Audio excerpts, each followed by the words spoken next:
Call of the Void contains strong language and possible trigger warnings and is intended for mature audiences. Listener discretion is advised.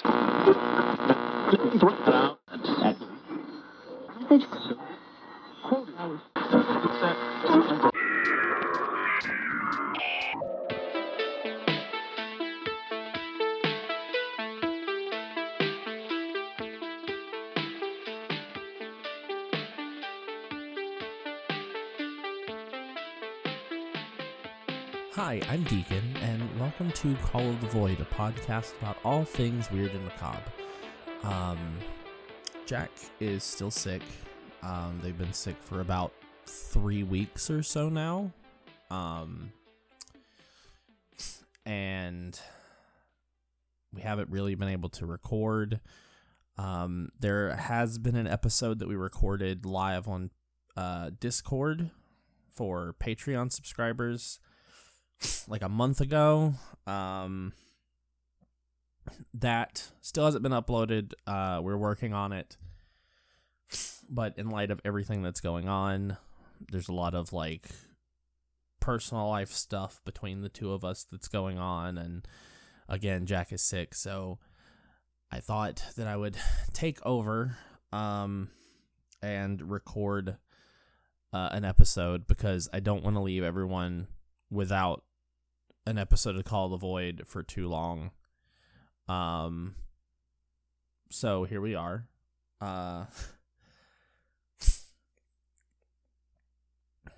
This is an extremely scary time, and I know that, and we're all kind of stuck in our homes, so I thought that for this episode I would give a couple recommendations for things that I've been doing, things that I've been listening to kind of keep myself busy. So these are all just things that I personally enjoy and that I've been, listening to and enjoying and what have you. Some of these things are still fit within the realm of our show, but honestly, I'm not going to focus too much on whether it is horror themed or whether it is scary or weird or morbid or whatever like I normally would. The times that we are dealing with right now are the scary horror morbid bit. So yeah, this is going to be the quarantine episode of Call of the Void. So without further ado, I'll start off with some podcast recommendations. Of course, there is always the Call of the Void backlog. We have about 30 episodes worth of content that you can go back and listen to. We also have all of Drunk Fandom Season 1. You can go ahead and get yourself geared up for Season 2, which is in the works. We are actually working on it. I've been editing a lot of episodes of Drunk Fandom. All of those will be coming back hopefully soon. I still have to record my episodes. But as of right now, we are in the process of getting all of that done. And then we have all of Last Light, which is on a bit of a hiatus until Jack gets better, because again, their voice is hurting them a lot if they talk for an extended period of time. So I'm taking over Call of the Void for now, because again, I don't want to leave too long of a gap without an episode. But once we actually get back into Last Light, there'll be more episodes of that coming soon, and we have all of the backlog of the past 3 arcs, so you can go back and listen. It's like 36 episodes or so, roughly, I want to say. Other things that I've been listening to are The Adventure Zone. I've been re-listening to that. It is a super good show. I love the McElroy brothers a lot. They're all wonderful. And yeah, you should listen to all of the seasons of The Adventure Zone, because I had only listened to like the first episode of Balance. And I had already loved the show, like, just from that, but I never got around to actually listening to it, and now that we're stuck indoors, I've been kind of listening to it in my spare time, and I'm at, like, pedals to the metal, so, yeah, I definitely recommend listening to it. They're wonderful. In the same vein, My Brother and Me, I've been catching up on that. It's the McElroy brothers, like, advice show. Any of their shows are really great. Those are the two that, like, I love the most. My Brother and Me, and The Adventure Zone, I highly recommend. And I've also been listening to a lot of Welcome to Night Vale, because I don't know, that show holds, like, a special place in my heart. I own the, like, book versions, so, like, Partially Stars, Mostly Void, and things like that. I have the books of Welcome to Night Vale. It's literally the episodes, like the transcript of the episodes, but in, like, book form. It's really good. And yeah, I've been, re-listening and kind of reading through the transcript, as it's really good. But that also leads me into my next set of recommendations, book recommendations. So there's a couple books that, like, I love, that I have been sort of kind of rereading when I have the time.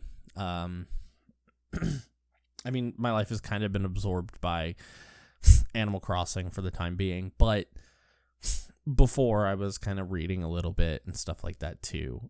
Some of my favorite books are The Night Circus by Erin Morgenstern. It is an incredible book. It's a romance novel, but it is super, super good, and it doesn't follow the same format as a lot of like, romance novels. They're magicians locked in a battle to the death who end up falling in love with one another. It's really cool. And then Erin Morgenstern actually wrote another book called Starless Sea, I believe, which is also, I've heard, really incredible. I just haven't been able to read it yet, and I need to get my hands on it. The Wolf Gift series by Anne Rice. Yes, that Anne Rice of Interview with a Vampire fame. She has a book series called The Wolf Gift. And I have The Wolf Gift and Wolves of Midwinter. Those are the only two that I have. I'm unsure if she's released any more in the series. Both of those books are incredible. Yes, it's a werewolf story, but it's super good.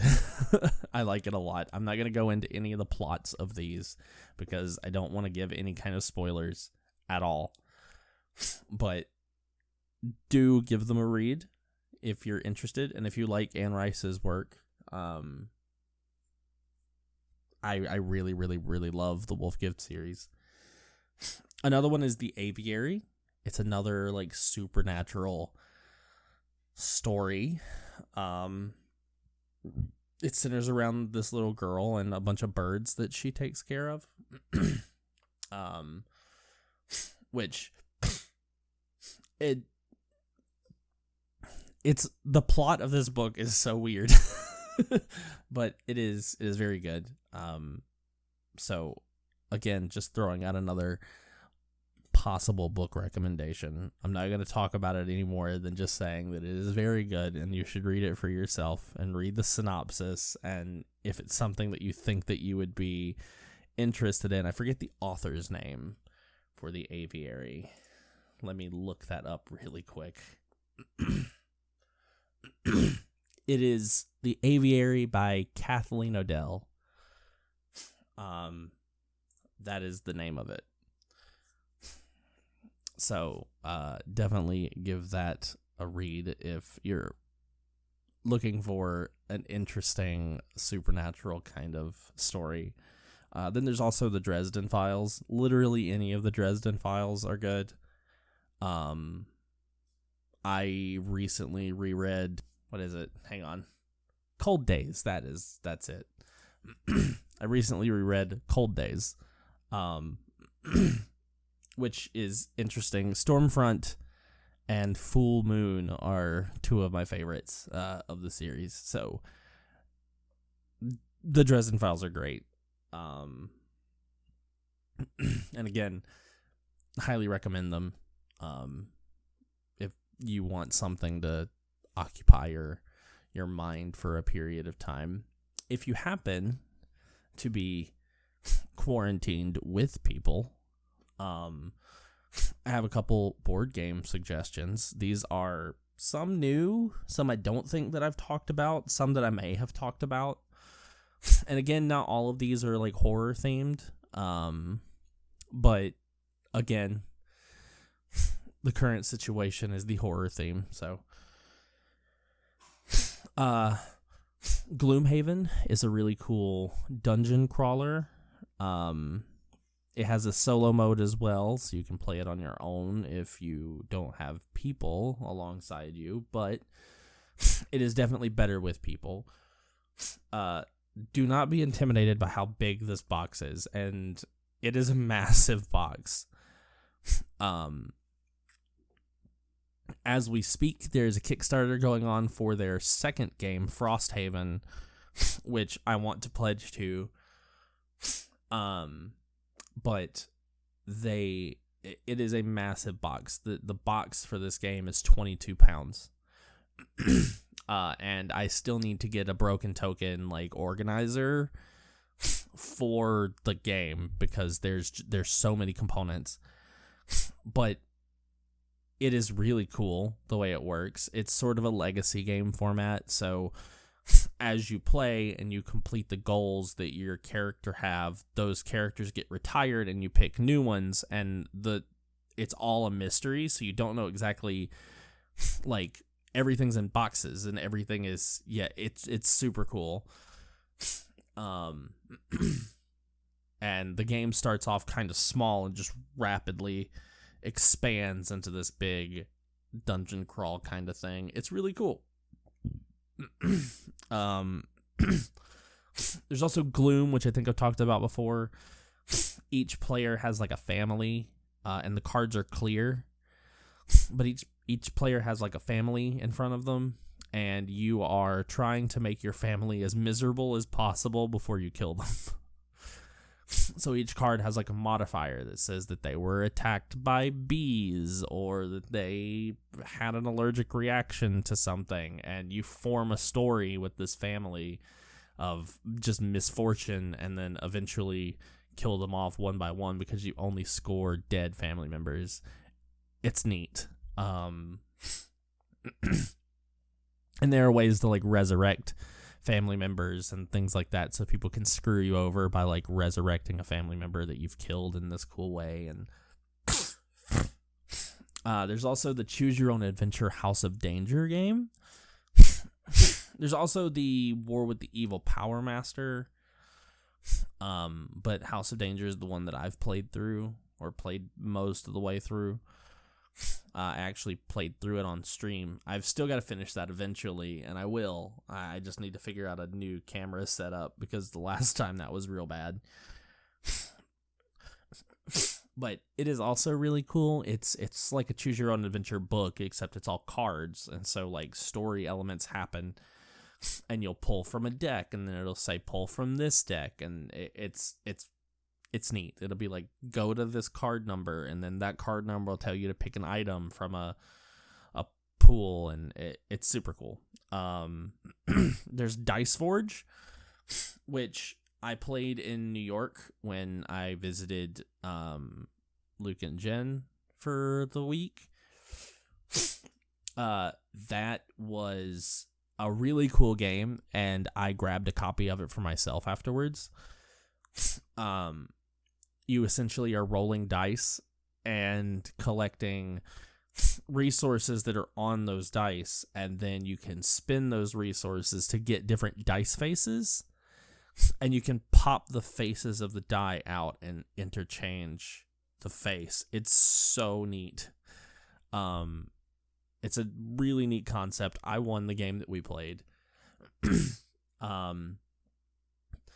But it's a super cool game that I very highly recommend. I also have Nemesis, which is essentially Alien the board game. I adore the Alien series.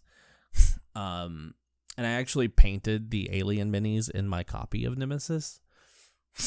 But this is essentially like Alien or Aliens, but in board game form. You are a series of characters that are wandering around a ship and trying to repair everything, because everything is broken, but also, like, every room that you move into, you make noise, and eventually there'll be alien things that show up and try to kill you.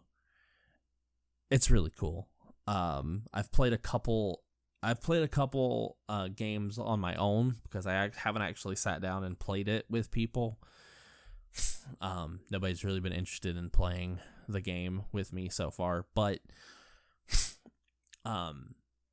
it is fun single player as well as with other people. I like the way that it works. You spend cards to do actions and things like that. It's interesting. I also have the Binding of Isaac, the Four Souls, and I also have the expansion for it. I've played it once, but for it being a Binding of Isaac like card game, it's really cool. You have all of the items that you know from the video game.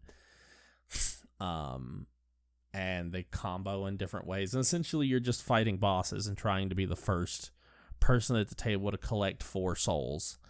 But you're also kind of working cooperatively, but competitively at the same time, because you have to work together to beat the bosses. Then there is Shards of Infinity, which is a 2-player card game. Well, it's up to 4 players, but I've only ever played it with 2 players, but essentially each player gets, I played it 3-player. Each player gets like 100 life, and you get a deck of starting cards. It's like 15 cards. And every turn you can use money, or you can play cards to get money to buy different cards in the center of the table. And then later on, you play those cards, and they give you different effects, depending on like which, like, I guess, faction of card you've chosen. Some play in the graveyard really well, so it like pulls things back, and for everything that you pull back, you get to deal a certain amount of damage, and there's a lot of like really cool combinations of cards. Again, I won the first game that I ever played of Shards of Infinity. It was really cool. The expansion for it is also cool because you get like these artifacts that are exclusive to your like person, and you can choose which one you unlock throughout the game, and they all have different effects. And you don't necessarily have to like choose one that's of your faction. I prefer the way of like shuffling them and dealing them out randomly to people instead of just getting the 2 that are like with your faction color, because that's boring. And then letting them choose which 2 or which one of the 2 that they choose to unlock later in the game, and then the other is discarded. Grim Masquerade, you are playing as different fairy tale creatures. So like the wolf and Little Red Riding Hood and Cinderella and whatever. And you're trying to collect certain certain cards that are at the table or certain like resources, but you don't want people to figure out who you are, because if they guess who you are, then you're ousted and like have to sit out. So you're trying to collect the resources that you want to collect, but also not making yourself too conspicuous so that people know who you are.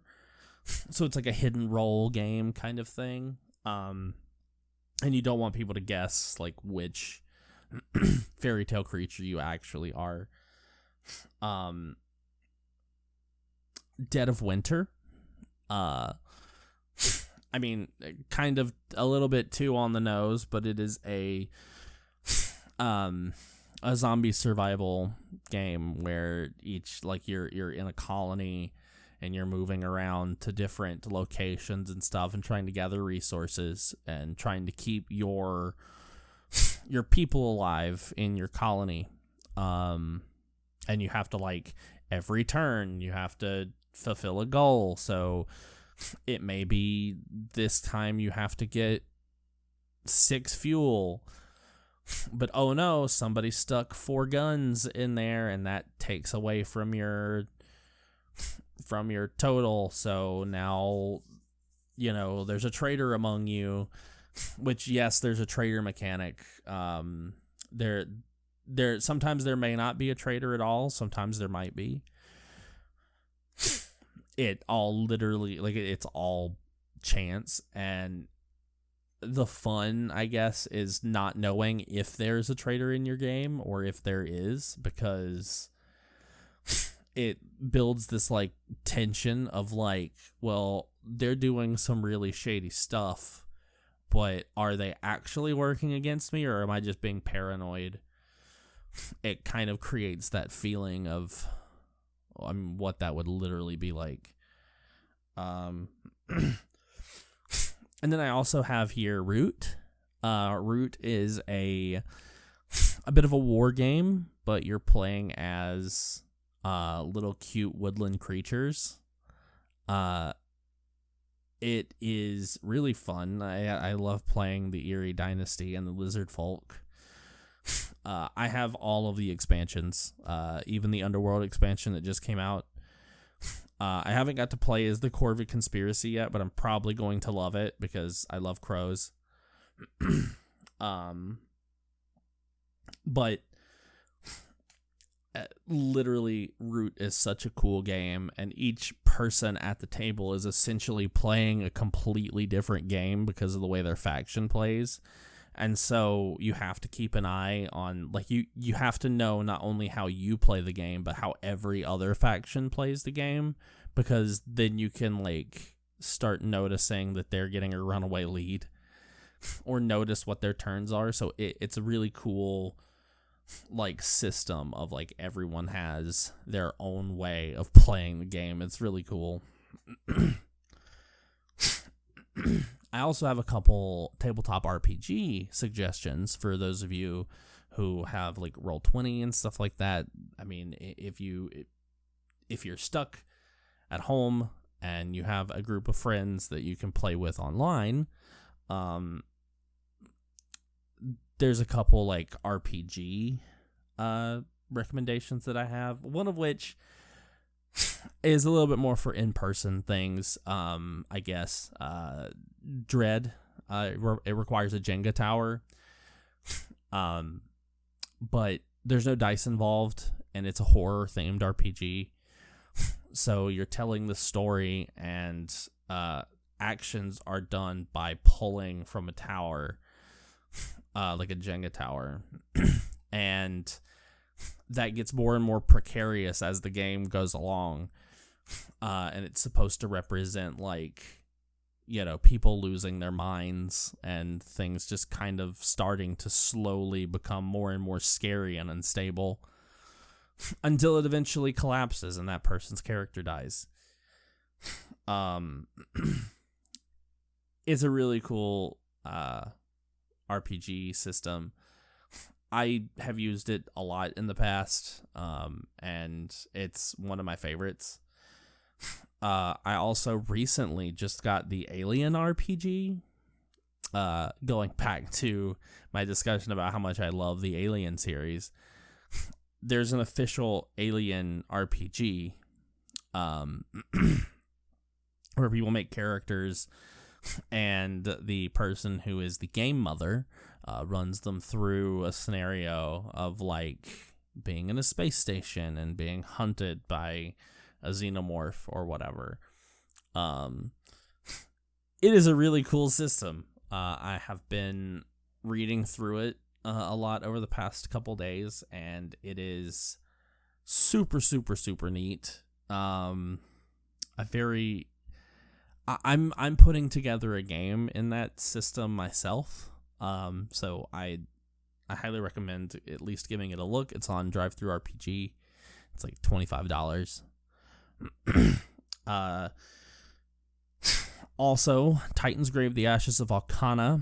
I know I haven't talked about that in a long time, and a lot of people may recognize that, but be like, what? I haven't heard that in so long. Same fam. I wish that Geek and Sundry hadn't fucked over Will Wheaton, because I really want more of that story. But Titan's Grave was really cool, and I have the RPG book. And I ran a small game before in Titan's Grave, and I miss it a lot. I wish that I continued that game. But Titan's Grave, The Ashes of Volcana is a really interesting setting. It's like a Magitech setting. So it's just really cool. It's sort of like this weird fantasy cyberpunk. It's super cool. Monster Hearts, specifically Monster Hearts 2.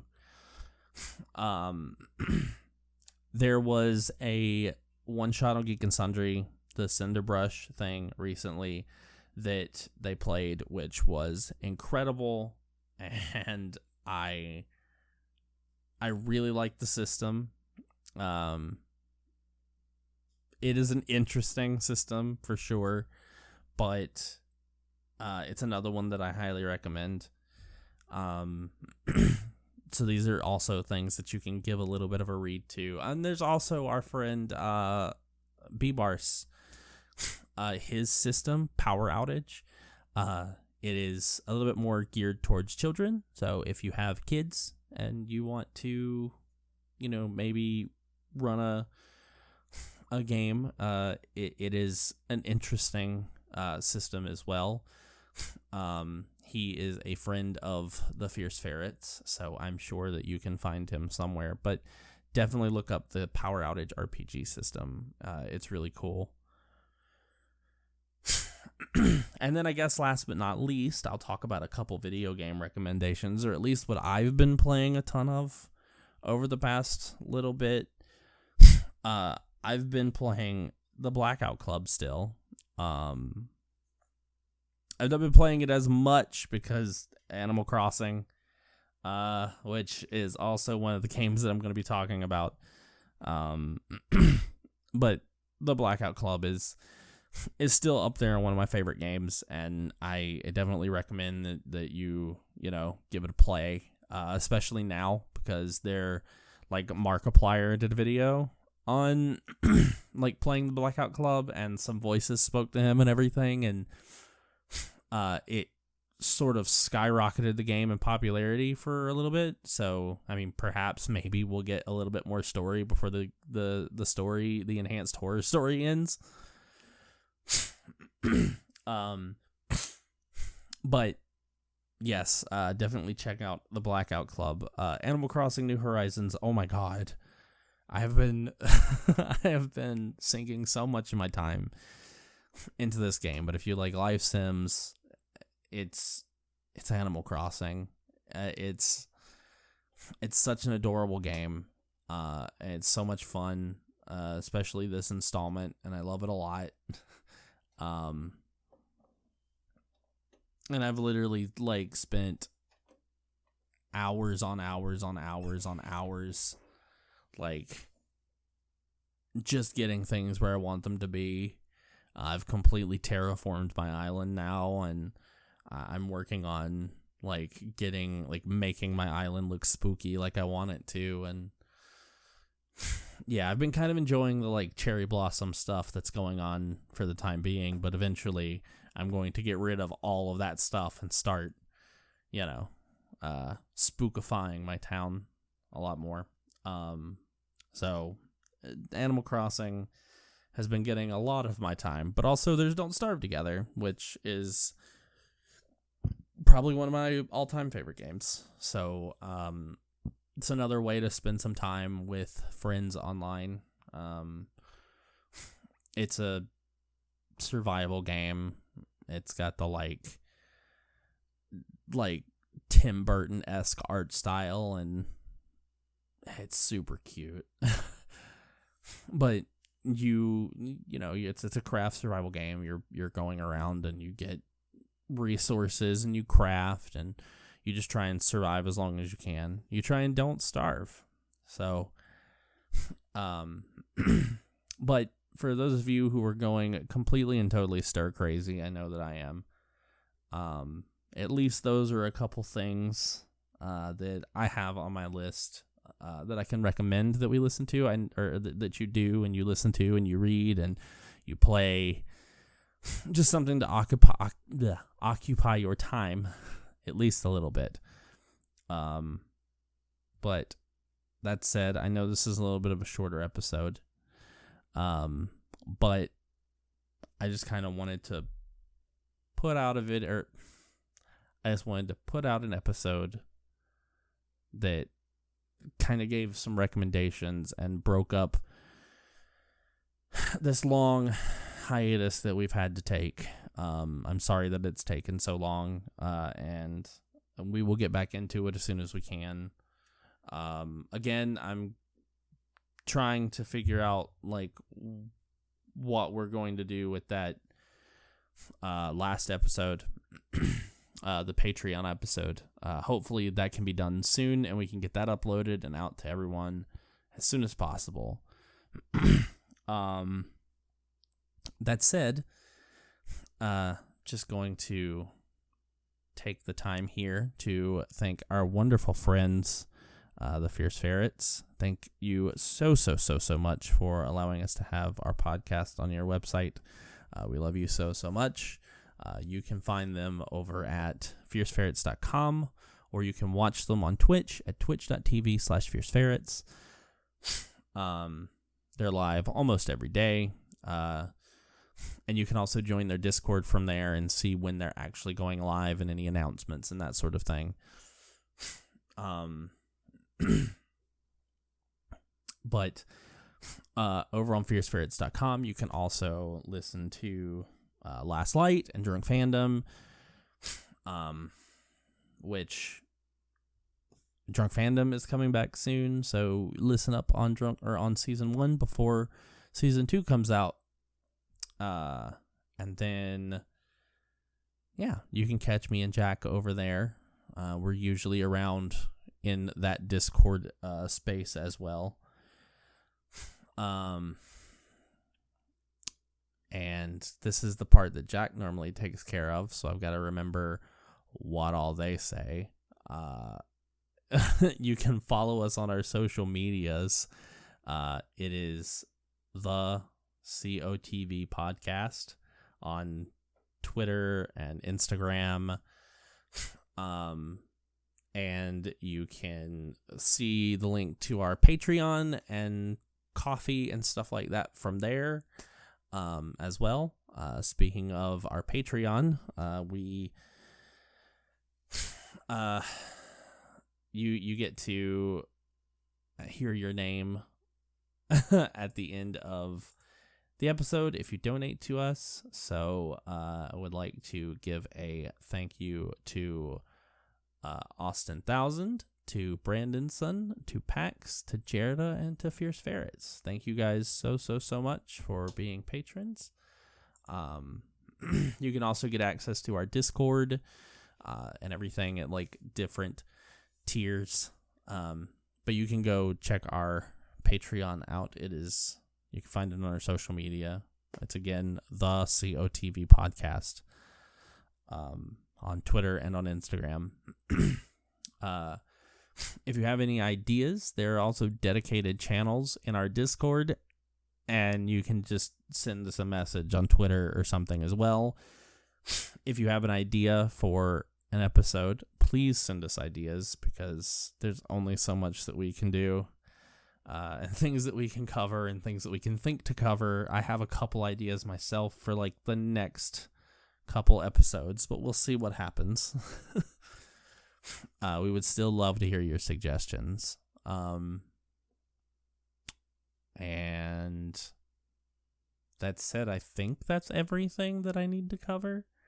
So, yeah, until next time, thank you guys so much for listening. We love you so, so much. And we appreciate all the support that you guys give us. Please, please, please wash you fucking hands.